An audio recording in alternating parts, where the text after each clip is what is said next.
Qué gustazo tenerte ¡Ay, aquí. Nayo! Yo soy tu fan. Yo también el tuyo, Estoy feliz de entonces estar qué aquí. mejor.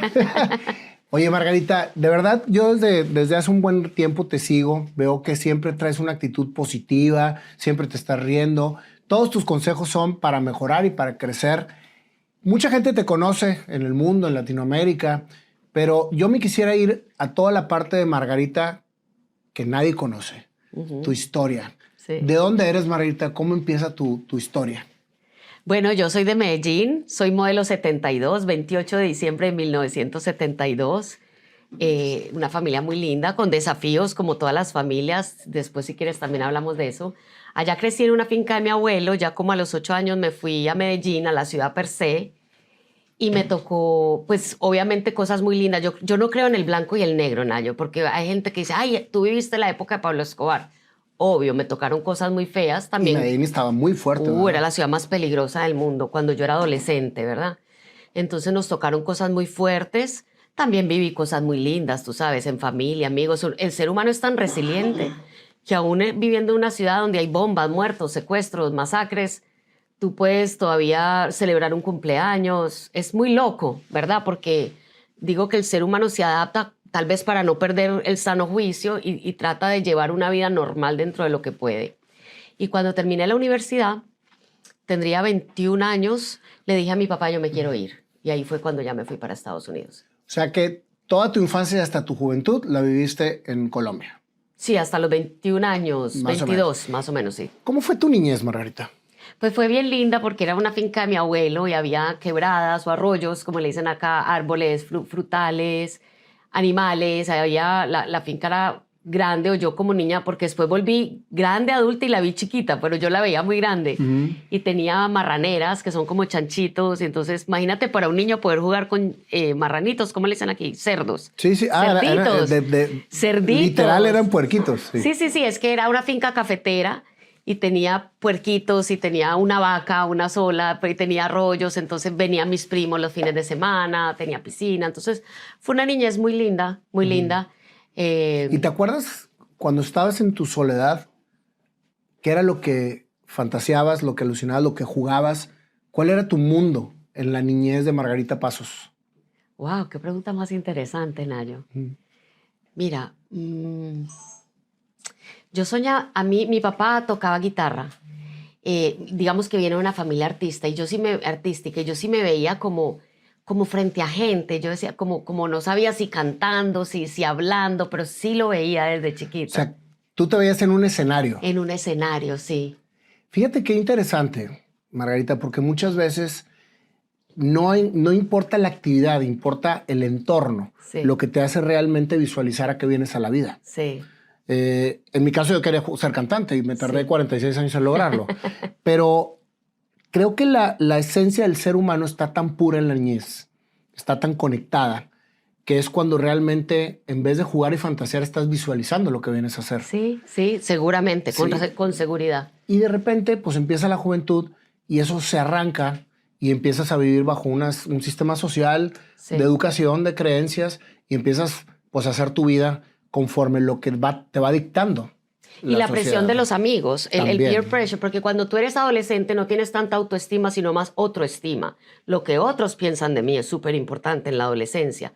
Y yo me acuerdo que una compañera mía decía, yo quiero ser modelo, y las otras medio se reían por detrás. Y entonces yo decía, donde yo diga que yo quería, mi abuelo fue publicista, yo quería estar en televisión. No existía el internet, obviamente. Hablarle a una cámara, y yo era incapaz. Yo decía, donde yo diga eso, se va a burlar todo el mundo de mí, ¿verdad? Y nunca lo dije hasta ya más grande. Y empiezas a cerrar tu Sí. visión Sí. y empiezas a olvidarte de lo que realmente eres. Sí. Pero eso siempre está, siempre te grita. O sea, ahora el ejemplo es que ahorita te dedicas a estar en escenarios. Entonces, Qué interesante, o sea, la reflexión que estamos haciendo aquí, porque sí, tienes toda la razón. por eso a mí me gusta empezar precisamente con la infancia, porque el recorrer tu camino de manera de recuerdos, de manera de análisis, te hace ver en realidad que eres una mujer triunfadora porque has alcanzado el éxito haciendo lo que te apasiona. Totalmente, totalmente. Yo pagaría por hacer lo que hago.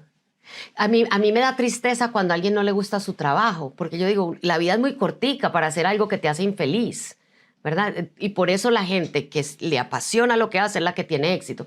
Porque tú sabes que el éxito son muchas cosas, pero hablemos aquí de éxito profesional o empresarial. Va a demandar más tiempo, más resiliencia. Entonces, si tú estás esperando que sean las 5 para irte, no vas a tener éxito porque tienes que poner las horas extra. ¿Verdad? Te tiene de verdad que apasionar. Y continuamente estás demostrando a los superiores que ahí estás para que tengas tú un incremento o un algo, pero sobre lo que quieres lograr de manera económica y no de manera pasional. Ajá, exacto. Y es donde se empieza a desvirtuar todo, ¿no? Sí, y eso hasta te puede llevar a una depresión. Cuando hay un conflicto de valores, te deprimes. Si tú estás haciendo esto, pero tu corazón te dice otra cosa, te vas a deprimir. Entonces, conocí una chica, no diría que es íntima amiga, pero conocida, que tomó un trabajo como gerente de mercadeo de una licorera muy grande en un país de Centroamérica. Y estaba feliz cuando la vi, porque le estaban pagando mucho dinero. Unos años después la vi y estaba muy deprimida, muy estresada.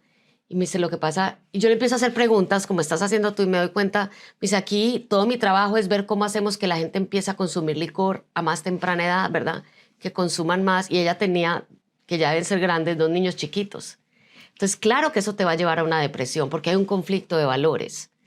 Entonces, yo digo, si uno se va por donde es, uno sabe, el corazón sabe, y ahí es donde triunfas, tarde o temprano. Y acabas de decir algo muy importante, un conflicto de valores. ¿Cuándo nos paramos en la vida a ver si realmente lo que estamos haciendo va acorde a lo que realmente pensamos y creemos? Ya, hay que hacerlo. El mejor día fue ayer, el segundo mejor día es hoy. Pero muchas veces la vida nos pasa sí. y seguimos haciendo algo que realmente ni siquiera conecta con nuestra esencia. Sí. Y también cuando haces lo que te apasiona te puede pasar, porque yo tuve un ataque de pánico en el 2001. Yo empecé, mira, para darte un poquito de contexto, a mí me encerraba una nana chiquita en esa finca que te conté. Entonces yo empecé a crecer como nerviosa, ansiosa y con claustrofobia. ¿Y por qué te encerraba? No lo sé, estaba muy chiquita y yo sé que mi hermana salía más tarde del colegio. Debía ser que mi hermana estaba en primaria y yo en preescolar, porque yo llegaba y ella me encerraba y antes de que llegara mi hermana me dejaba salir. Y me decía que si yo le contaba a alguien que ella me encerraba, ella iba a matar a mi mamá. ¡Santo Dios! Claro, y como yo calculo que tendría 4 o 5 años, tenía que estar en preescolar. Entonces yo nunca le dije a nadie, hasta mi adolescencia yo verbalicé eso. Entonces yo crecí, digamos, con mucho miedo. Yo no me subía a un ascensor sola, Nayo, ni muerta. Y yo decía, el día que yo me quede en un ascensor me sacan en un ataúd. Ya todo eso superado, pero era una fobia. Yo entiendo a la gente que tiene fobia. La gente a veces se burla y dice, ¿pero por qué te da miedo un pájaro si un pájaro? Digo, porque tú no entiendes la programación que hay en el subconsciente de esa persona. Que verdaderamente tú ves un pájaro y ella ve un león que se la va a comer, ¿verdad? O sea, sí, y todo viene precisamente de la niñez. De la niñez, claro. Por eso es bien importante analizar la niñez para entender el comportamiento de lo que está sucediendo con tu vida. Por eso yo empecé a estudiar la hipnosis. No sé si conoces el campo de la hipnosis. Me encanta. Aquí he tenido es más, John Milton estuvo aquí conmigo, que es un gran hipnotista. Qué bien. De lo más pro que hay, la verdad. Sí. Bueno, mira, porque hay muchas, digamos, escuelas y tendencias de hipnosis. Lo que yo he aprendido, la hipnosis que yo practico es simplemente bajar tu mente a las ondas cerebrales teta. Es como una relajación antes de que te vas a dormir. Y en ese momento tu mente encuentra recuerdos, pero es contundente, Nayo. Tú le dices, ¿por qué yo le tengo miedo a esto? Y se te viene un recuerdo. No es que, como le digo yo a la gente, no es que vuelas a otras dimensiones, ni ves marcianos. Es que tu mente consciente, cuando estás en ondas teta, puede acceder al subconsciente. Es como el departamento que traes ahí. Mira, te voy a contar algo que nunca he contado. Me da hasta un poquito de pena, pero para que veas cómo es la mente subconsciente, todo lo que sabe, es un genio. Yo toda la vida he sido enconchada, le dicen en Nicaragua, como que no me siento bien, no tengo buena postura. Y yo ya me he hecho autohipnosis para todo, porque soy brava, porque soy nerviosa. Y un día, siempre practicando, dije, ahora ¿qué quiero encontrar en mi subconsciente? Y dije, bueno, voy a preguntar por qué yo toda la vida he tenido mala postura. Es que si tú te vas descuidando, yo tengo que recordarme, ¿verdad? Y enderezarme. Sí. Mira, entonces tú haces un proceso de hipnosis y luego le dices a la mente que te lleve y en un momento le dices, y ahí está.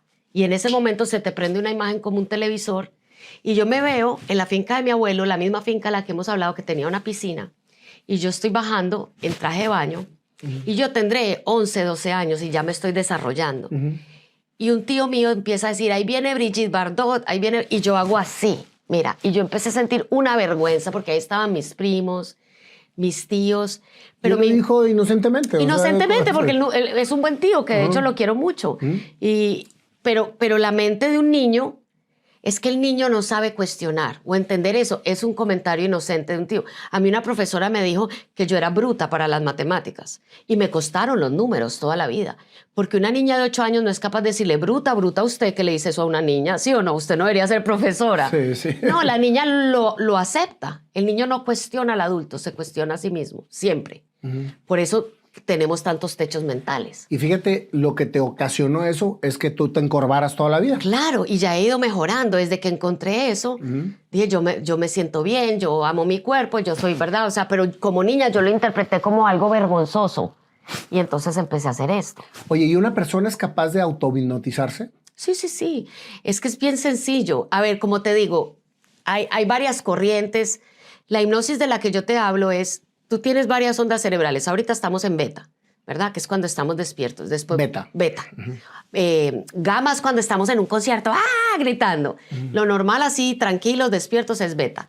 Luego está alfa, cuando ya te vas quedando dormido, es teta. Y luego delta. ¿Sabes cómo me la memoricé yo? Delta, me imaginaba yo roncando en un avión de delta. Entonces ya sé que delta... Delta es una... Delta es cuando estás dormido.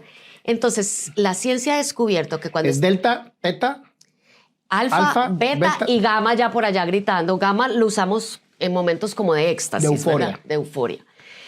Entonces, lo que se ha descubierto es que cuando estamos usando las ondas cerebrales teta, es como que tu mente consciente, vamos a usar una metáfora, puede acceder como que si hubiera un puente y puede ir y chequear tus archivos. Si tú le das, si tú la diriges, le dices, ok, Nayo, ahora te estás haciendo más joven, se van 10 años, vas a ir un momento que tiene todo que ver con tu miedo a las gallinas, yo no sé, ¿verdad? O con tus techos mentales sobre el dinero, algo se dijo, vamos contando hacia atrás, 4, eres tantos años más joven.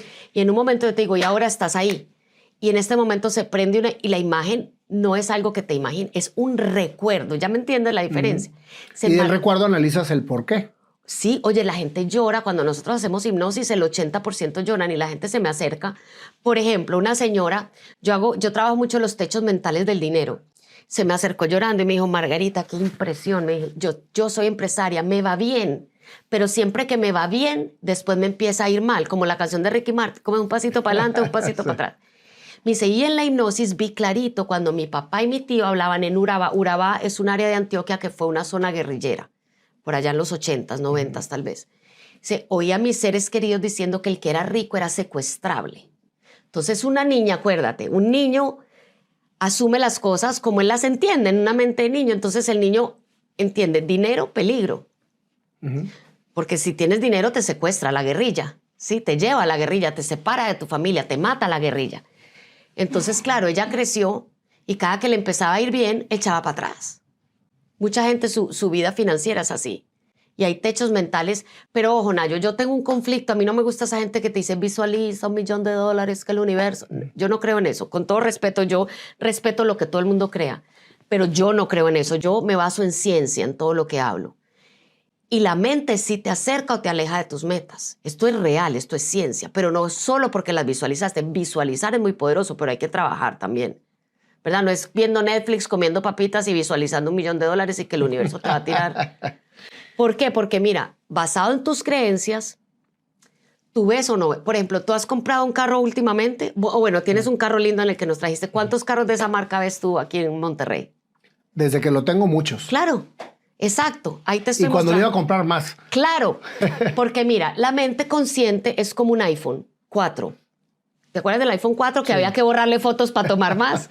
Esa es la mente consciente. Y la mente subconsciente es como Amazon Web Services. Eso tiene memoria ilimitada. Entonces, como aquí la memoria es muy poquita, ella tiene que escoger qué capta. Y dice, esto te lo muestro y esto no. ¿Basado en qué? Lo que es importante para ti. Entonces, cuando tú no tenías ese Audi, te podían pasar Audis por el frente y tú no los veías. Te ponía lo que se llama un escotoma, un punto ciego. Y cuando lo vas a comprar, te lo empieza a mostrar, ¿sí? Para que veas el poder de la mente subconsciente. Ella dirige a través de... Esto es un filtro. Es increíble. Se llama pero ese sistema ejemplo reticular es activado. clarísimo. Es clarísimo y te pasa siempre. Claro, entonces por eso la visualización y las afirmaciones son muy importantes. Para mí son el 80% del trabajo. pero hay que trabajar. Es como dicen que cuando haces un deporte, entrenes tu mente visualizando el éxito de lo que estás haciendo. Por supuesto. Para poder, cuando lo hagas, tener éxito. El ensayo mental. El ensayo mental. Tú tienes que practicar, porque además en la mente tú puedes practicar a hacer una canasta, pero te puedes equivocar. En la mente tú lo puedes hacer perfecto todas las veces. Entonces los deportistas de alto desempeño usan mucho la visualización. Fíjate, estoy viendo ahorita la serie de la Fórmula 1 que me encanta. Es interesantísima. Ah, sí, no la he visto. ¿Cuál es? Interesantísima. Pues está en Netflix y habla de toda la parte de la Fórmula 1. Y te sale como los corredores van visualizando con los ojos cerrados en el simulador la pista. Qué Y tremendo. entonces la van diciendo, curva 1, hora 4. Es increíble. Y cuando salen a la pista, ya la traen perfectamente materializada en su mente. Es que la mente es maravillosa, Nayo. El ensayo mental. A mí me llevaron a Ecuador a hablar con un equipo de fútbol que tenía, creo que eran como 70 años de no ir a la Copa Libertadores, que es una copa muy importante en Sudamérica. La Copa de Clubes más importante de Sudamérica. Y ellos tenían todo, digamos, física y futbolísticamente todo para ganar un partido que les faltaba. Pero era una ciudad, era en Guayaquil ese partido y ellos nunca habían ganado en Guayaquil. Entonces ahí empieza la mente a sabotear. Nosotros nunca hemos ganado en Guayaquil. Sí, claro. No, sí.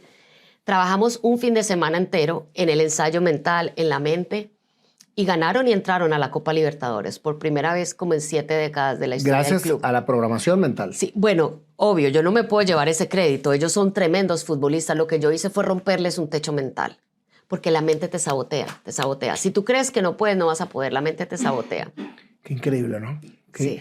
¿Y cómo llegas a estudiar hipnosis? O sea, ¿estudiaste psicología o No, te fuiste mucha gente metiendo? cree que soy psicóloga y a veces vienen y me dicen, ay, Margarita, es que mi marido, ay, no, ven, usted me puede cambiar a mi marido. Yo le digo, yo se lo cambio por otro, si quiere. No, Pero a él mentiras. no. Sí. No, yo no soy psicóloga y soy muy responsable en eso. Y siempre digo aquí, en mi empresa ni tratamos, ni curamos, ni medicamos. Y cuando viene mucha gente a nosotros con pensamientos suicidas, porque yo tuve depresión severa con muchos pensamientos suicidas. ¿Tú? Sí. Increíble, ¿eh? Sí. No me lo hubiera imaginado. Sí, eso fue lo que me llevó a este camino, a empezar a estudiar la mente y las emociones. Nunca me traté de suicidar, o sea, quiero aclarar, yo Sí, nunca agarré un pero- cuchillo, pero yo le decía, yo soy muy creyente y yo le decía a Dios, yo le decía, pero Señor, tanta gente con cáncer que quiere vivir y yo no quiero vivir, llévame. Dale, mira qué triste. Ahora, después sentí vergüenza con Dios, ¿verdad? Pero entiendo a la gente que tiene depresión. Son palabras fuertes porque de verdad hay gente que está luchando por su vida y uno diciendo, yo me levantaba por la mañana y decía, ¿para qué me levantaste? Me hubieras llevado, imagínate, le reclamaba. ¿Cómo caes en esa depresión, Margarita? Fueron muchas cosas, Nayo. Mira, era una niña ansiosa desde la adolescencia. Yo he tenido unos padres muy amorosos, pero mi papá era alcohólico, mi papá ya falleció. Un alcohólico, además, yo digo que era un tema tabú, no sé si en su familia o en esa época, pero decir que tu papá era alcohólico era un insulto. Entonces mi papá, muy lindo, muy cariñoso, excepto cuando tomaba, ¿verdad? Cuando tomaba se podía poner, no siempre, pero muy agresivo, muy grosero. Nunca nos golpeó, pero... O hacía el escándalo en el barrio y uno salía al otro día con el suéter aquí, ¿verdad? De la pena. El otro feliz, no se acordaba, ¿verdad? Yo decía, qué de muerte mi papá. Él es el que hace el escándalo y no se acuerda de nada. Y bueno, ¿Cuántos hermanos eran ustedes? 4. ¿Siguen siendo 4? No, mi hermana mayor murió en un accidente hace 28 años, no, 26 años. Y entonces, bueno, toda la disfuncionalidad de una familia, ¿verdad? Donde hay alcoholismo, donde habían muchos problemas económicos. Yo siempre digo que en mi casa había mucho mes al final del cheque. Nunca aguantamos ¿Mucho qué? mes al final del cheque. Ahora, nunca aguantamos hambre. Yo era una familia clase media, pero siempre nos van a cortar la luz, no le van a dar las calificaciones a su hermano porque no hemos pagado el colegio.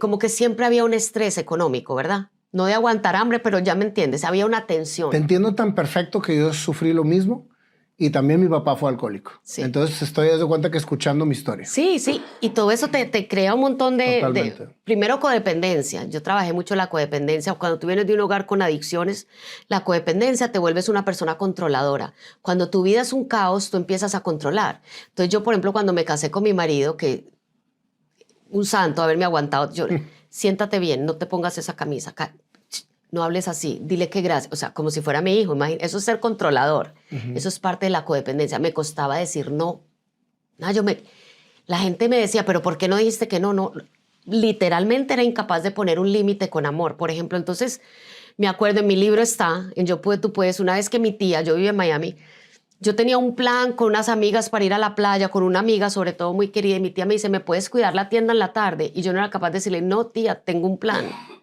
Ok, y entonces después no era capaz de llamar a mi amiga a decirle, eso es muy loco. Muy. La gente no entiende igual, pero ¿cómo no vas a ser capaz? Pues no siendo. Es un tema bien complejo y bien profundo. Entonces, bueno, no sé si creo que tú me No, preguntaste otra cosa y me fui. es que vamos muy bien porque vamos con todo el tema de tu entorno. Sí, sí, sí. Entonces, y encima, súmale a la violencia en la que vivíamos en Medellín. Yo me acuerdo salir para la universidad un día a clase de 6 de la mañana, o sea que salí, todavía estaba oscuro, y pensar, Dios mío, quién sabe si hoy llego a mi casa. Porque todas las semanas o constantemente era mataron a fulano, mataron a mengano, hubo una bomba no sé dónde, hubo una masacre en no sé qué, ¿verdad? Yo tuve un novio de los 14 a los 18 años que lo mataron también.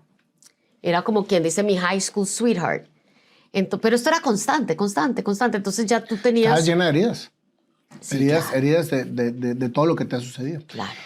¿Te fijas, Margarita, cómo empezó esta conversación y cómo se está trasladando Sí. a lo que realmente es un análisis de vida? Sí. Porque muchas veces nosotros socialmente contestamos muy bien. Tuvo un excelente. Sí, Sí. qué bueno, porque eso es lo que tu mente capta de lo que es tu Sí, vida. sí. Pero cuando te pones a rascarle tantito, sale un sinnúmero de situaciones que hacen lo que eres ahora. Sí. El vivir toda la vida feliz y estar muy bien y todo, quizás es muy hermoso, pero es casi imposible para cualquier persona. Sí. Y no, yo te diría que yo he sido feliz mis últimos 20 años, tengo 51. Yo era, como te dije, nerviosa, ansiosa, brava, por la misma ansiedad, ¿verdad? Pero todo eso te lo fue Feisty. creando. Claro. Te lo fue creando todo lo que viviste. Muy nerviosa, muy angustiada, muchas cosas, ¿verdad? Que he tenido que sanar y trabajar. ¿Cómo es que una niña de 14 a 18 años que duraste con tu novio, le maten al novio? Sí, horrible, horrible. Porque eso ahí hay otro trauma o otra Sí. situación que te... Eso es muy fuerte, y mi mejor amigo se murió ese mismo año en un accidente. A él no lo mataron, pero y era un terror a morirme, Nayo, porque era tanta gente cercana, tanta gente y tan seguido.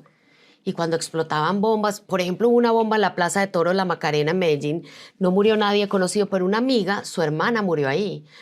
Su hermana no era mi amiga, pero era gente que uno decía, si no era alguien conocido, era alguien conocido de un ¿Y conocido. cuándo le va a pasar al mío? Sí, exacto. Yo por eso cuando me gradué de la universidad, mi papá, como te digo, el dinero no sobraba y yo me quería ir a Estados Unidos porque yo no quería quedarme en Medellín. A mí me daba miedo, que por cierto Medellín ahora es una ciudad hermosa. Les quiero decir a todos si la pueden ir a visitar sin miedo, pero en aquella época no. Y cuando yo me fui a vivir a Miami, yo no quería volver. Cuando mi hija nació, mi mayor miedo era llevarla a Medellín. Y ya Medellín venía cambiando y mejorando, pero tú te imaginas lo más precioso para uno son sus hijos. Y yo decía, ¿cómo llevo yo este bebé? A mí me robaron el carro con mi hermana, nos pusieron una pistola cada una a mí y una a ella que iba manejando. Y yo solo me imaginaba donde yo vaya en el carro con mi bebé, 10 años después, ¿verdad? ¿Y qué tal que me roben el carro y se me lleven a la niña? Pues el Easy, yo le digo el terrorista Easy que vive en tu mente, y si me pasa esto, y si me enfermo, y si me roban, y si me asaltan. Y como yo no entendía que la persona con la que yo más hablaba era conmigo misma, yo vivía con Radio Miseria aquí sintonizado todo el tiempo. Radio miseria. Radio Miseria. Y por eso vivía angustiada. Porque ya eso había pasado, sin embargo yo lo seguía viviendo en mi mente. Mira que cuando yo llegué a Miami, esto es una historia muy loca. ¿Cómo sales de Medellín? ¿Cómo logras salir Muy bien. con una carencia que había en tu casa? Digo, no estaban rebumbantes como para mandarlos a Estados Unidos. Muy difícil fue para mi papá, pero yo creo que él me vio y él sabía todas las pérdidas que yo había tenido, ¿verdad? De este novio, de amigos, de mi papá. Ellos entendían que estábamos viviendo algo horrible. Dice mi mamá, yo nunca los conté, que yo fui a 17 entierros en un año. ¿Tú sabes qué es eso para un adolescente? De amigos, de conocidos, ¿verdad? Entonces, algunos de accidentes, porque hubo 5 amigos que se mataron en un carro. No todos fueron violentamente, pero la mayoría eran de manera violenta. Entonces yo le decía a mi papá, por favor, yo me quiero ir de Colombia, yo me quiero ir de Colombia. Yo tenía una tía en Miami. Entonces mi tía dijo, yo la recibo. Mi papá me dijo, mira, yo te puedo pagar el pasaje, te puedo comprar un carro de $500 porque en Miami sin carro no funciona, ¿verdad? Y a ese carro le sonaba todo menos el pito, Nayo. O sea, eso era una carcacha. No tenía aire en Miami, ¿tú puedes creer esto? Con la humedad, todo lo que Sí, hay, el sí, calor, sí, sí, todo lo pero que yo hay. dije, no importa. Y te pago, yo me fui a estudiar a una escuela técnica, mi papá no me podía pagar, tú sabes lo que cuesta una universidad en Estados Unidos. Entonces fui a estudiar a un instituto técnico, operaciones de estudios de televisión, ¿verdad? Operación, bueno, Sí, Television Studio Operations, caíste sí. en la televisión, que era lo que Sí, querías hacer. Exacto. Y O sea, llegaste prácticamente con una mano por delante y otra por detrás. cero, sí. Y entonces el carro mío no tenía vidrios eléctricos, porque era, ya te dije, era un carro como de los 70, y estamos hablando 1994. O sea, ya era un carro viejo. Y entonces iba una vez con la esposa de mi primo, que no sé qué le pasó al carro de ella, y yo la estaba llevando a algún lugar. Y me dice, ¿te puedo hacer una pregunta? Ella era peruana, muy linda, murió después de un aneurisma. Le digo, claro. Y me dice, ¿por qué tú en todos los semáforos subes el vidrio? Era automático. En Medellín, claro. Estás en Miami, ¿qué te van a hacer en un semáforo? ¿Ya me entiendes? Morirte Y yo no más de calor. Sí, de calor. Subir el vidrio era peor.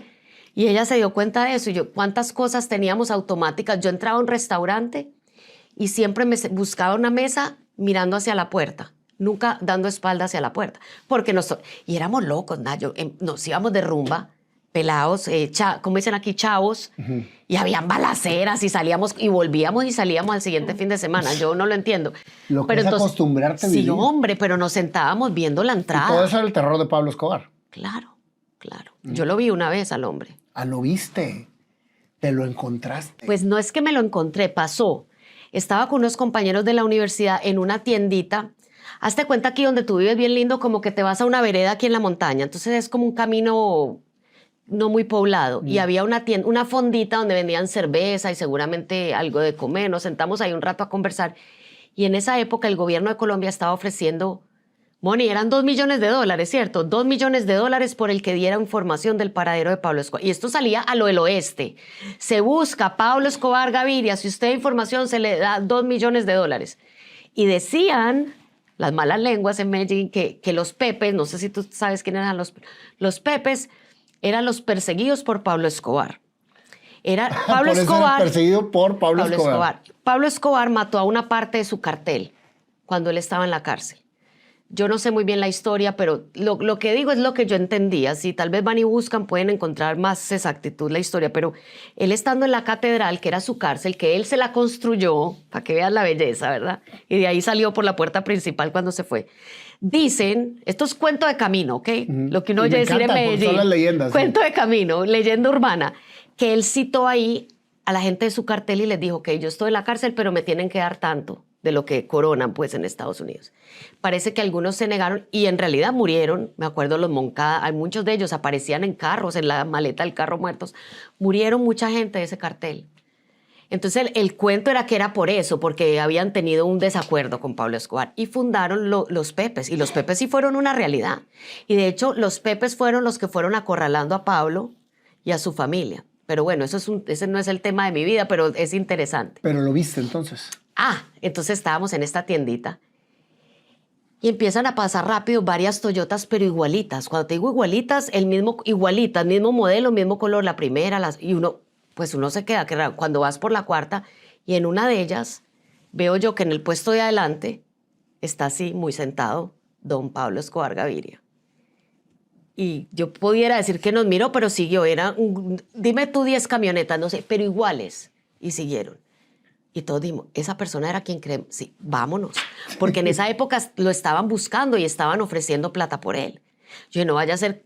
¿Qué piensa uno? Que mande a alguien de regreso, vaya, máteme toda esa gente que me... No sé, ya me entiendes. Sí, claro, claro. Uno llegó a un punto en que uno no sabía qué miedos eran reales y qué miedo ya era tu mente, la loca de la casa, que uno ni decir el nombre. Decir Pablo Escobar era como decir Voldemort, pues uno decía lo invoqué. Entonces era Voldemort. Sí. Pero lo tremendo. vimos y salimos corriendo y... Pues todo eso te lo llevaste a Miami, entonces, en tu Toda esa maleta. subconsciente. Traías sí. todo. Entonces yo tenía aquí radiomiseria todo el tiempo.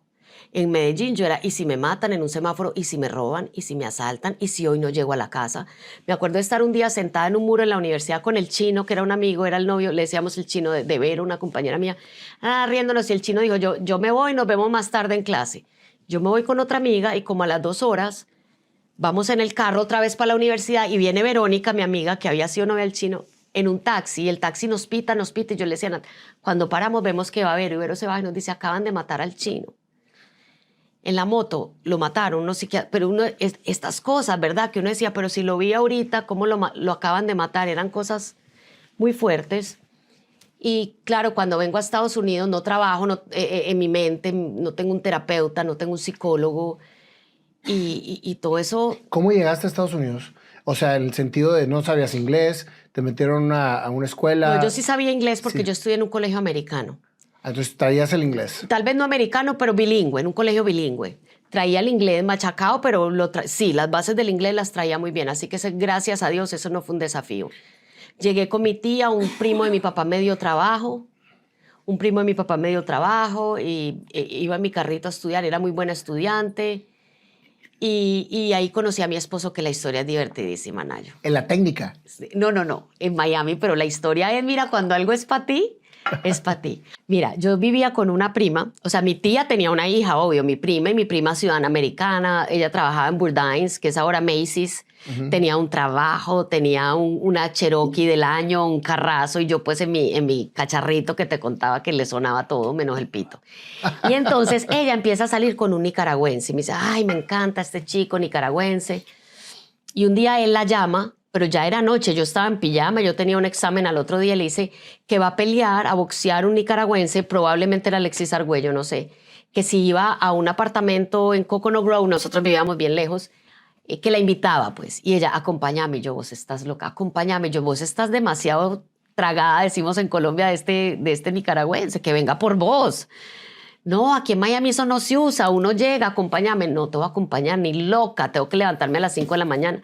Por favor, mira, mi prima me rogó hasta que al final, cuando ella vio que no la iba a encontrar conmigo, me dice, si me acompañas, cambiamos de carro una semana. Tú sabes, para mí montarme en una Cherokee el año. ¿No la pensaste dos veces? Vámonos. Me puse cualquier blue jean probablemente y nos vamos. Y la pelea la estaban viendo en el apartamento de Alejandro, que soy mi esposo. No. Y ahí lo conocí, sí. O sea, la insistencia te llevó a conocer a tu marido. Mira, y mi prima al fin aquel chico pues la cortó porque ella se moría con él, pero parece que él no tanto. Y ya mi prima se fue a vivir a Nueva York, hizo su vida. Y yo hubo clic inmediato con tu marido. Sí, al otro día me llamó, empezamos a salir, sí. Entonces eso fue muy interesante. ¿Y cuántos años llevas de casada? Estamos en el 24, vamos a cumplir 29 años ya, 29, sí. 29 años, Sí, fíjate sí, nada sí. más. Qué bueno que te llevó a ver la pelea. Sí, imagínate. Sí. Bueno, y saliste entonces de la técnica y te dedicaste a la televisión. Cuando salí de esto, no, me casé con mi esposo, ¿verdad? Estábamos saliendo y él tenía un negocio. ¿Cuánto duraste con él antes de casarte? Poco, como un año. ¿Ah, sí? Sí, eso fue al grano como el dermatólogo, rápido, sin perder tiempo. Y él tenía un pequeño negocio de lavar carros en Miami. Él había tenido unos lavaderos de carros que le habían dado mucho dinero, más joven, pero él se gastó toda esa plata, no hizo una buena administración y perdió todo. Y estaba empezando otro car wash pequeño. Entonces yo me casé con él y le empecé a ayudar. Él me decía, ¿para qué te vas a ir a conseguir un trabajo? Ayúdame con el negocio. Y entonces... ¿Ya casados? Nunca he tenido un empleo. Yo nunca le he trabajado a nadie. Nunca. Excepto a mi tío, pues, bueno, en Miami. Bueno, y a tu marido en ese momento, porque él era el dueño del negocio. Bueno, sí, digamos. Sí, como le digo yo, que el jefe en el negocio es él, pero que la casa mando yo. Oye, ¿y te aguantó tú todos tus temas de control que tenías? Todo. Mira, mi suegra muy linda porque mi esposo también es alcohólico recuperado. O sea, él a los 21 años dejó alcohol y drogas. Él fue drogadicto y alcohólico. El alcoholismo es una enfermedad que no se cura. Entonces, sí, aunque él lleve 31 años de no tomar, ¿verdad? Es una persona, como le dicen, un alcohólico anónimo y fue a grupo mucho tiempo. Entonces, él tiene 60 años y dejó de tomar a los 21. Oye, ¿y cuando te tocó a ti de novio, tomaba todavía o no? Nunca lo vi tomar, gracias a Dios. Sí, él tenía 32 cuando yo lo conocí, ya tenía 11 años de no tomar. Fíjate nada más, qué bendición, ¿eh? Sí, una bendición porque además yo veniendo de una familia con una genética de alcoholismo tremenda. Y mi suegra, muy linda, cuando empezamos a salir y ya dijimos que nos íbamos a casar, me dijo, tú tienes que ir al Anon. Al Anon es AL de Alcohólicos y Anon de Anónimos, son los grupos para familiares de alcohólicos. Porque si tú te vas a casar con él, tú tienes que tener programa. Es un programa de 12 pasos para familiares y seres queridos de alcohólicos. Qué interesante. ¿Non? Al-Anon, como anónimo. Al de alcohólicos y Anon de anónimos. Al-Anon. Al-Anon, ok. Aquí en México son enormes. Aquí es AA, Alcohólicos Anónimos. Pero AA es para el alcohólico y Al-Anon es para el familiar del alcohólico. Entonces, si a ti viene una señora y te dice, mi hijo es alcohólico, no sé qué hacer, tú le dices, tienes que ir a Al-Anon. Ahí la van a ayudar. Mira, eso es bien interesante. Sí. Es súper interesante y muy poca gente sabe de esto. Y es importantísimo. Al-Anon. Entonces, yo empecé a ir a Al-Anon, según yo, por mi marido, cuando empiezo a ver que aquí estos huesos tenían un montón de defectos de carácter, áreas de oportunidad. Ahí fue donde descubrí la codependencia y que era ser controladora y que era, ¿verdad? Todo. Y empecé a darme cuenta que yo venía de un hogar también donde había alcoholismo, ¿verdad? Fíjate nada más que interesante, Sí. Margarita. Porque el alcoholismo es una enfermedad de la familia. No es solo el alcohólico el que está enfermo. Mira, yo cuento en mi nuevo libro una historia ficticia, pero que en realidad tiene que ver con mi familia.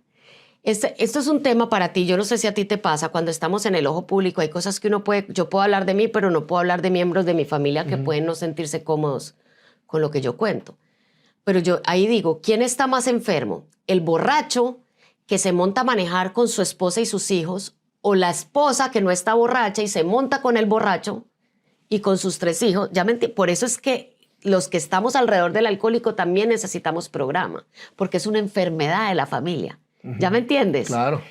Entonces, ahí descubrí muchas cosas, ahí empezó mi camino a la sanación. No soy santa, obviamente, pero yo siempre digo progreso, no perfección. La Margarita de hoy es mucho más paciente, más amorosa, menos juzgadora, más honesta que la de hace 30 años, ¿verdad? Y ahí lo que descubriste es en qué tenías que trabajar. Exacto. Uno llega al Al-Anon a que le cambien a todo el mundo. Y obvio, también ahí llegué y tengo amigas de Al-Anon que hasta el día de hoy son mis hermanas y amigos de Al-Anon que llegan con historias. Tenía una amiga con los 3 hijos en drogas y en alcohol y uno de ellos en la cárcel. Es bien fuerte, ahí donde yo decía, wow, mis problemas no son nada, ¿verdad? Pero me ayudó muchísimo, muchísimo, porque además el alcohol es una parte de la enfermedad, pero el alcoholismo es una enfermedad de las emociones. Entonces, el alcohólico puede tapar la botella, pero no deja de ser alcohólico. No deja de tener un montón de problemas emocionales, ¿verdad? Que tiene que trabajar porque si no es difícil. A veces hasta se vuelven más difíciles cuando tapan la botella. Al momento, o sea, que tu suegra te mandó para ver si realmente estabas o no tomando una decisión correcta bajo lo que ibas a vivir. Sí, se lo agradezco muchísimo. 14 años fui a Al-Anon todas las semanas. 14 años. 14 años. Sí. Pero encontraste muchísima luz Una en tu hermandad, o sea, yo leía esos libros y yo decía, pero esta soy yo, pero esta soy yo, pero esta es mi familia, que es mi marido, este es mi papá, esta es mi mamá, ¿ya me entiendes? Es la familia disfuncional que está alrededor de una adicción. ¿Y tú tomas? Yo no tomo. Nada. Pero es divertido porque cuando yo llegué a Miami, yo no tenía plata. Y un shot de tequila te valía $7. Y tú no vas a salir para tomarte un shot, te quieres tomar 3. ¿Verdad? Entonces eran $21 y era echar gasolina al otro día. Entonces yo no estaba tomando en Miami, nunca fui adicta al alcohol, sí iba a carnavalier en mi adolescencia, pero no, era más bien muy adicta al cigarro, eso sí me costó dejarlo. Y cuando conozco a mi marido, él me dice no tomo, pues ya estuvo, dije, yo la verdad ya llevo meses sin tomar y no me hace falta. Y tengo, yo creo que por ahí, desde el 94, ya voy a cumplir 30 años de no tomar. Ni una sola gota. Por ahí me he tomado un par, una vez me tomé en una boda de una amiga y más bien me dañé la fiesta porque ya me dio dolor de cabeza, ya como ya no tomo. Sí. Entonces, pero me tomo un café y me río mucho viendo a la gente entonadita y yo... O sea, ahora estás del otro lado. Uno es el que pasa más bueno viendo a todo el mundo. ¿Tú recomiendas a la gente, obviamente le vas a recomendar la Anon? Al-Anon. Al-Anon. Al-Anon. Pero ahorita que me dijiste que tú encontraste toda esa parte que no necesariamente tenía que ver con el alcohol, que te ayudó a encontrarte a ti misma, ¿una persona que no vive con un alcohólico también puede encontrar ayuda ahí? Claro, sí. Es que la codependencia viene de muchas cosas. Viene de vivir en un hogar donde hay violencia, donde hay drogas o alcohol. Hay 100 y pico tipos de adicciones reconocidas por la Organización Mundial de la Salud. Hay adicción al sexo, hay adicción a la miseria. Hay gente que se victimiza todo el tiempo, pobrecito yo, qué pesar de mí. Hay adicción a la comida, hay adicción a las drogas, al alcohol, o sea, a sustancias, a comportamientos, ¿verdad? Y todo eso tiene una base en la codependencia. La codependencia es una enfermedad, mira, tan dura tan dura. Hay un libro de Melody Beattie que se llama No más codependencia. Si alguien aquí se identifica, te cuesta decir no, eres controlador, juzgas muy duro, te sientes víctima mucha parte del tiempo, no ves tus propios defectos de carácter o áreas de oportunidad. Lean ese libro. Igual, cuando yo empecé a leer ese libro, dije, esta señora, ¿cuándo me conoció? Y todo eso viene de una familia disfuncional cuando era niño. ¿Cómo se llama el libro? No más codependencia, de Melody Beattie. Es muy bonito. Qué importante es darte cuenta que eres codependiente, porque también se es codependiente al amor, a la pareja. Claro, claro. Hay un montón de relaciones súper codependientes y enfermizas. Que son tóxicas. Sí, enfermizas. Y mientras la persona no empiece a sanar, puede cortar con esto y va a ir a caer en una relación igual o peor. Entonces, porque mira, solo quiero decir esto, Nayo. No, la única relación tóxica, la única, es la que tienes contigo mismo. Todas las demás son consecuencia de esa relación. Entonces, si tú no te amas, si tú no estás sano, si tú entiendes que toda persona tiene su proceso, si tú no sabes poner límites con amor, tus relaciones van a ser tóxicas. Entonces, tú lo que tienes que trabajar es en ti, no en el suegro. Como te digo, la gente viene donde mí, cambia a mi suegro, es que mi marido, es que le digo, no, es que tú, trabaja en ti. Deja de andar buscando que el otro cambie, eso tú no lo puedes controlar. Trabaja en ti y tu vida y tus relaciones cambian. Es que yo creo que la mayor parte de los problemas de las personas es tratar de controlar a las personas. Claro, yo le llamo esquizofrenia, eso es vivir en papel de víctima. ¿Tú por qué estás triste? Es que mi marido, es que mi mujer, es que el gobierno, esquizofrenia, sí. Eso es víctima, porque tú no puedes cambiar ni a tu marido ni a tu mujer. Es que el gobierno, tú no puedes cambiar al gobierno, es que hay guerra. Siempre que tú pienses que la causa de tu tristeza, de tu infelicidad está fuera de ti, tú estás en el papel de víctima. Por eso yo le llamo esquizofrenia. Tú estás en el papel de victorioso cuando dices, esta es mi vida y yo soy responsable. Es que yo me meto en malas relaciones. ¿Quién se metió en la relación? Yo, entonces voy a trabajar en mí, ¿verdad? O es que mi negocio no le va bien, pero ¿quién está manejando el negocio? Yo. No es que el gobierno, es que, ¿verdad? ¿Qué habilidad necesito aprender para que el negocio le vaya bien? O sea, es siempre, mira, siempre, la solución siempre está para acá. Totalmente de acuerdo. Fíjate qué importante. Sí. Bueno, y entonces ahí es donde empiezas con lo de la hipnosis. La hipnosis fue más reciente. Yo empecé, cuando a mí me da el ataque de pánico en un aeropuerto, 2001, yo voy en un aeropuerto. Terminas los 14 años con la NOM. Al-Anon. Bueno, no, eso lo empiezo en los 90. Yo estoy yendo al Anon, pero todavía soy una persona muy estresada. Empiezo a mejorar mis defectos de carácter o mis áreas de oportunidad. Empiezo a manejar la ira, tenía mucha ira. Empiezo ¿Qué te daba coraje? Todo. Era una persona brava. Pobrecita, mi niña. Yo la quiero muy. Mi hija ahora hace el podcast conmigo y es una berraca. Esa niña es una campeona. Sí. Porque a mi hijo, yo tengo un hijo de 18, pero a él le tocó una mamá, digamos, más cuerda, digo yo, ya con más herramientas. No es que uno y el que oiga y se identifique no se sienta mal. Simplemente no has tenido las herramientas para sanar.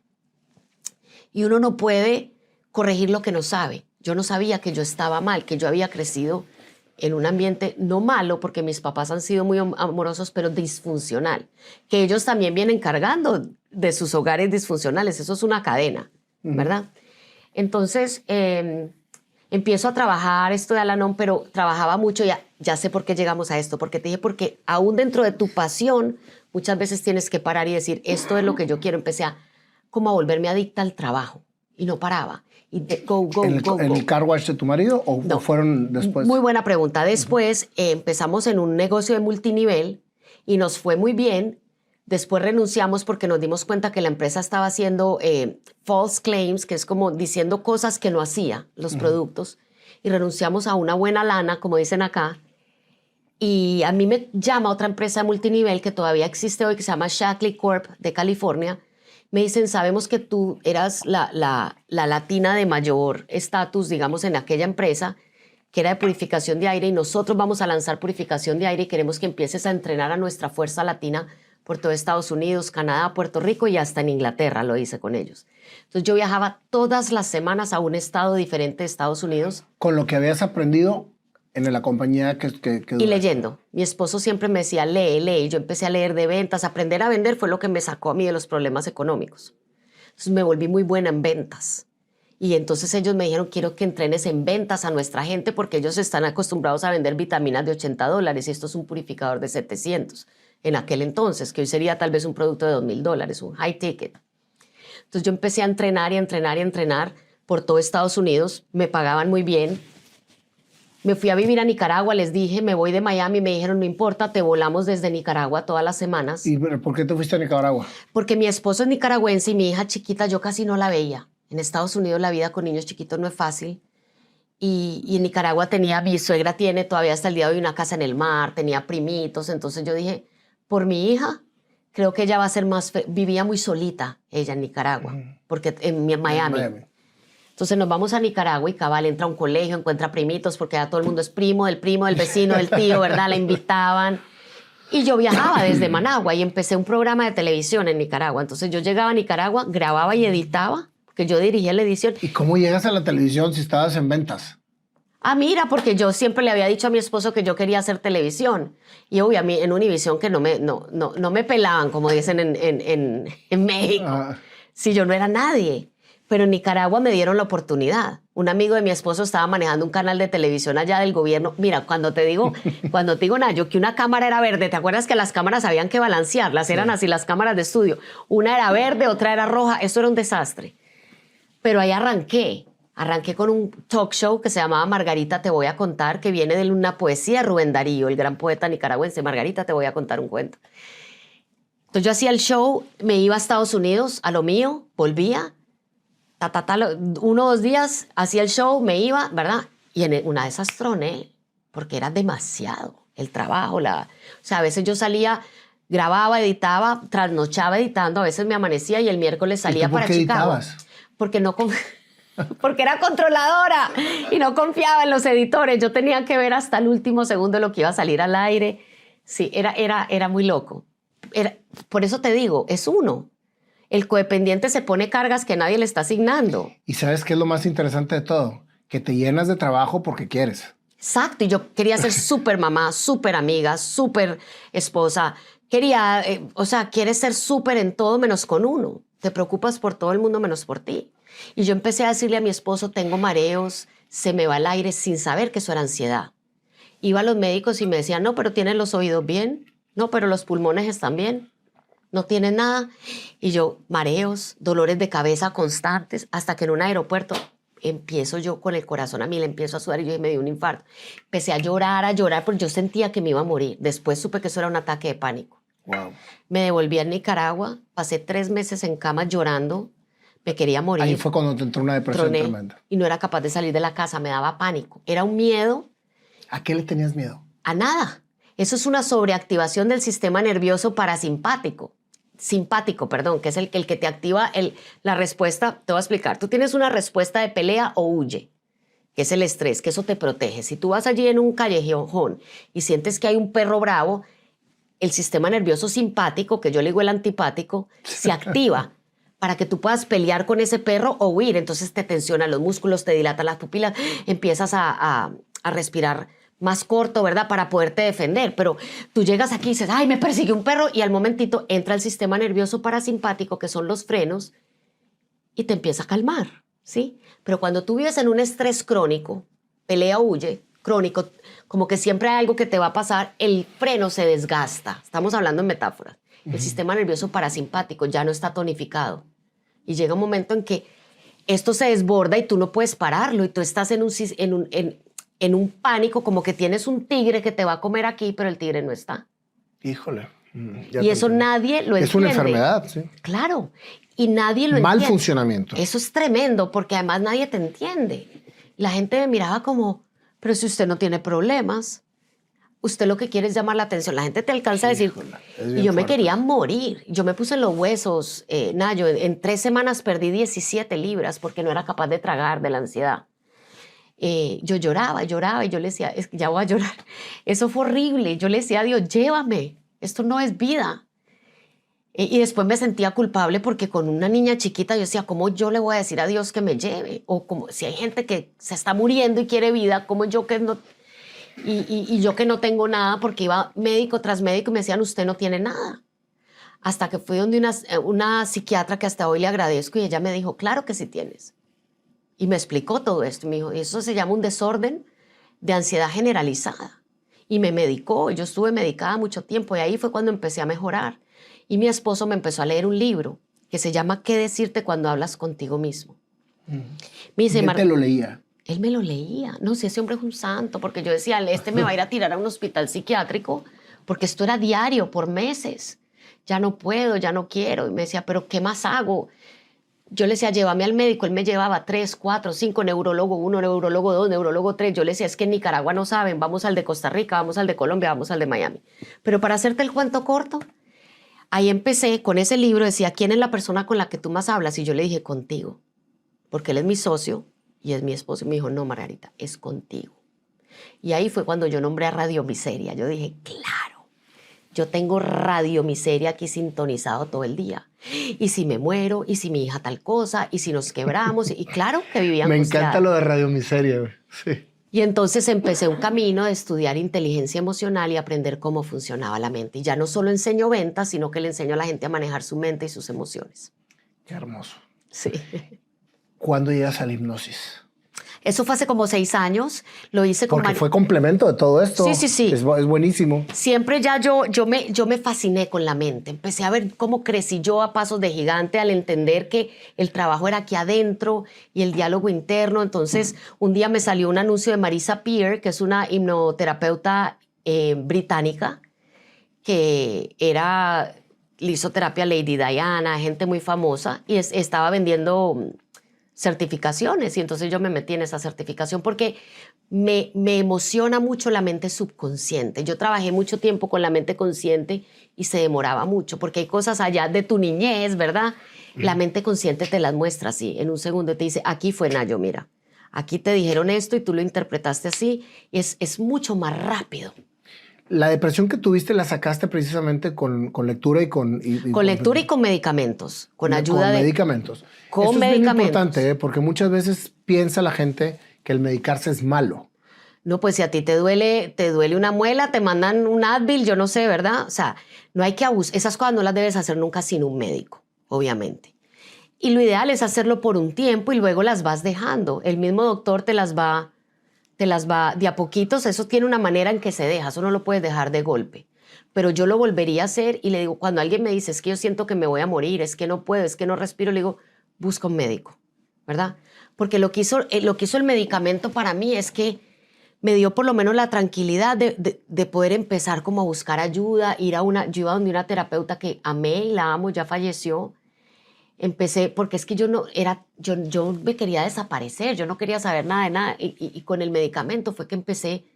Pero es como uno dice, a Dios rogando y con el mazo dando, no es solo el medicamento, yo me dediqué a trabajar y a entender mi mente, ¿verdad? Y a hacer prácticas como grounding, que es caminar descalzo, ¿verdad? Por todos lados me está saliendo y ayer lo hice. Es una maravilla. Es maravilloso. Maravilla. Empecé a hacer grounding, empecé a hacer meditación, ahora hago el método de Wim Hof, me fui a meter al hielo con Wim Hof allá en Holanda y entonces pude dejar los medicamentos. Pero los medicamentos fueron los que me sacaron a mí de la crisis. Yo de verdad creo, y esto es muy personal, cada persona, ¿verdad?, tiene que hablar con su médico, que sin eso yo no hubiera podido. Y sin Dios, porque yo creo en mi poder superior es Dios. Y hasta que un día solté también, Nayo. Yo peleaba y hasta que un día me puse rodillas y le dije, ok, como que ya te rindió y te tiene... Le dije, lo voy a aceptar. Si así quieres que viva, lo acepto, pero dame una razón. ¿Por qué? Y por eso yo hoy hago lo que hago, porque sé que hay mucha gente afuera sufriendo. Y lo entendí. Y hoy no lo cambiaría, lo volvería a vivir, porque sé que con lo que hacemos ayudamos a mucha gente que no tiene ganas de vivir, que está agobiada, que está abrumada y que no entiende que la loca de la casa, que es esa vocecita que te habla, tú la puedes calmar, controlar, educar. Entonces, sí fue muy duro, pero hoy lo agradezco. Oprah Winfrey dice que hay gente que encuentra su propósito y hay gente que el propósito la encuentra. Yo digo, a mí no me encontró, a mí me dio en la trompa y me revolcó. Sí. Sí. Pero ahí encontré mi propósito. Margarita, ¿estás de acuerdo que si tú no hubieras caído en esa crisis de ansiedad, si no hubieras estado en todo este trabajo mental, no estuvieras haciendo lo que estás haciendo ahorita? 1000%, 1000%. Por eso hoy se lo agradezco a Dios. Sí. Es lo que yo le digo a la gente. Lo que no te mata te hace más fuerte. Definitivamente. Sí. Y creo que lo que estás haciendo es un compromiso moral. Es que me da energía. A mí hay gente que me dice, pero ¿usted dónde saca tanta energía? Hay días que yo no me quiero parar. Y yo pienso, hay alguien allá afuera, Margarita, que te necesita al 100%. Tu misión, el porqué, como dice Simon Sinek, empieza con el porqué. Yo tengo un porqué tan claro, por qué hago lo que hago, qué es lo que me para de la cama, si estoy cansada, si estoy enferma, si no tengo ganas, ¿verdad? Porque sé que hay gente que lo necesita. Yo hubiera querido, en mi nuevo libro, Tú puedes, yo hubiera querido tener ese libro cuando me sentía, porque ahí está todo, cómo manejar las emociones y la mente. Entonces es una misión de vida. ¿Cómo empiezas a llevar esto de manera profesional? Bueno, hice la televisión muchos años más en Nicaragua. Renuncié a Shaklee. Cuando pasó el 11 de septiembre, yo estaba en Kansas City dando una conferencia ese día. Ya No estabas sé. dando conferencias. ¿Cómo empieza tu...? En el 97 con esta empresa de multinivel, ya, ¿te acuerdas? es cuando empiezas. Ok. Estuve con ellos del 97 al 2001, del 98, perdón, al 2001. Entonces, en el 2001, yo viajo el 10 de septiembre a Kansas City desde Nicaragua para dar una conferencia el 11. Y en la mañana pasa lo de las Torres Gemelas.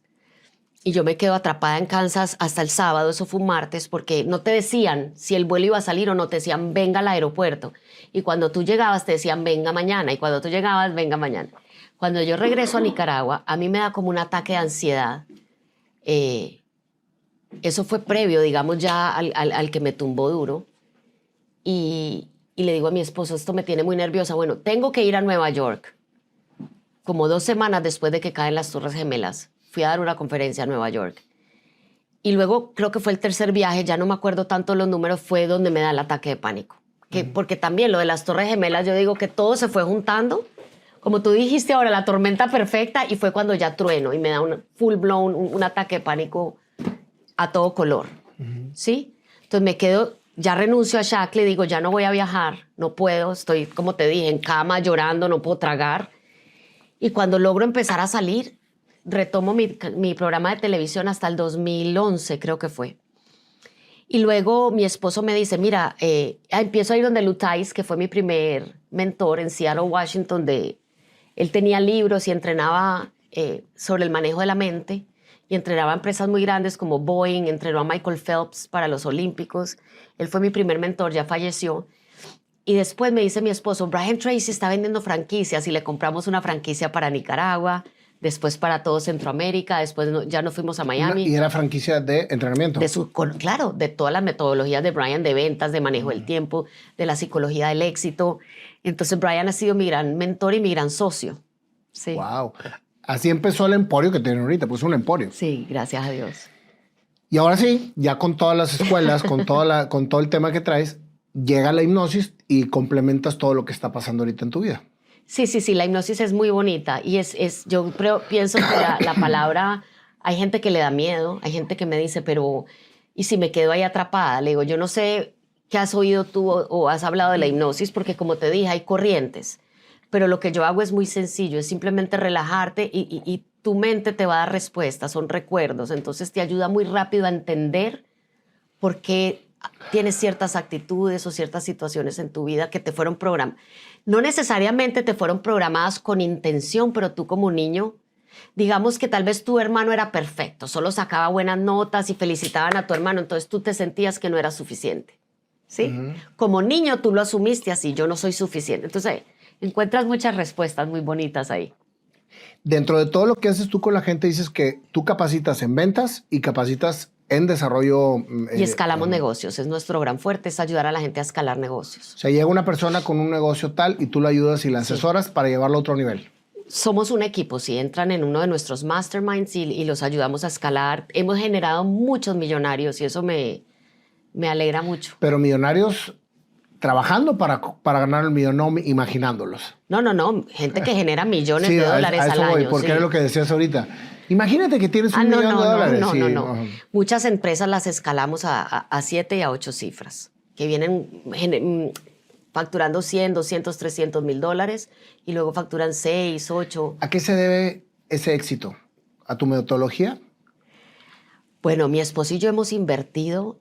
Nosotros nos entrenamos con los mejores del mundo. Siempre que yo quiero aprender algo, digo, ¿quién es el mejor del mundo en esto? Cuando no tenía el dinero, lo hacía con los libros.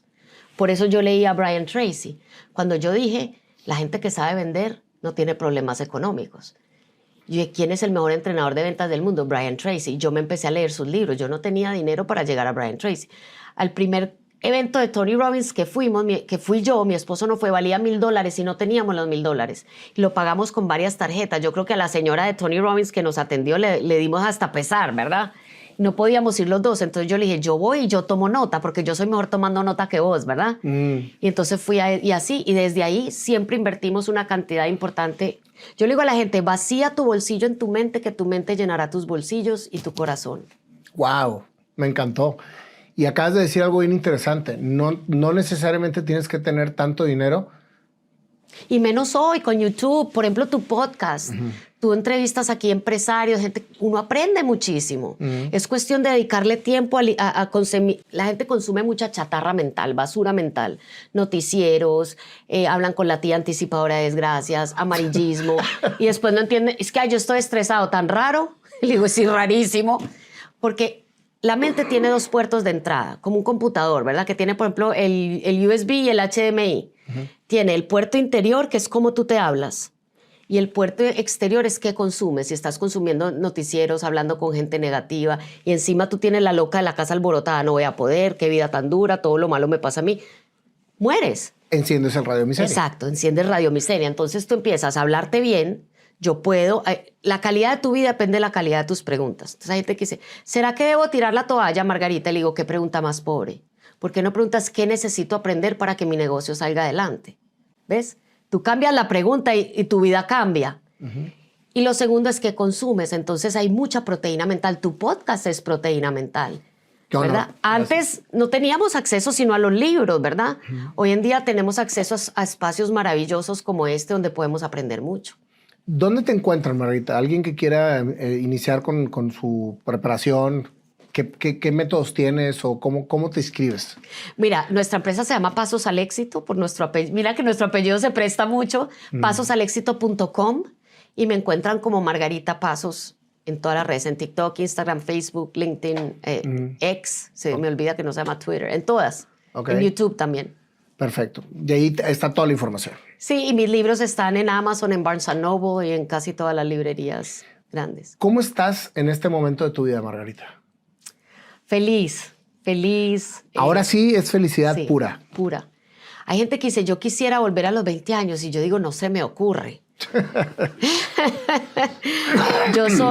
Tengo 51 años y estoy lo más feliz que he estado en mi vida, con más proyectos que nunca.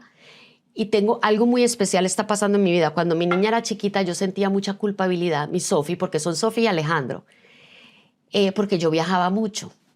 Y ahora, mira, es como que se ríe un ciclo de ahora Sofi trabaja con nosotros, hace el podcast conmigo, viaja Ya lo conmigo. vi, está brutal el podcast sí. que haces con tu hija. Entonces, tener a Sofi, que yo nunca la presioné, ella trabajaba en Amazon, ella estudió logística, nada que ver. Cuando era chiquita yo le decía, ven al programa, no me gusta. Y mi hijo tampoco ha sido muy como de estas cosas. Pero a Alejandro, digamos que no le gustaba, pero Sofi lo detestaba, me decía, yo no quiero. Y ahora, cuando de Amazon se la llevan a Uber Technologies a Nueva York y empieza a hacer código y no le gustó porque ella en Amazon manejaba 200 personas y en Uber era ella sola, con código, ¿verdad? Entonces, no me gusta. Entonces, mamá, voy a emprender. Y empezó a pensar ideas de emprendimiento y yo la oía. Yo mordiéndome en los labios porque uno quiere que ellos vuelen. Yo he criado a mis hijos para que vuelen, no para que se queden. Siempre mi casa será su casa, ¿verdad? Pero que vuelen.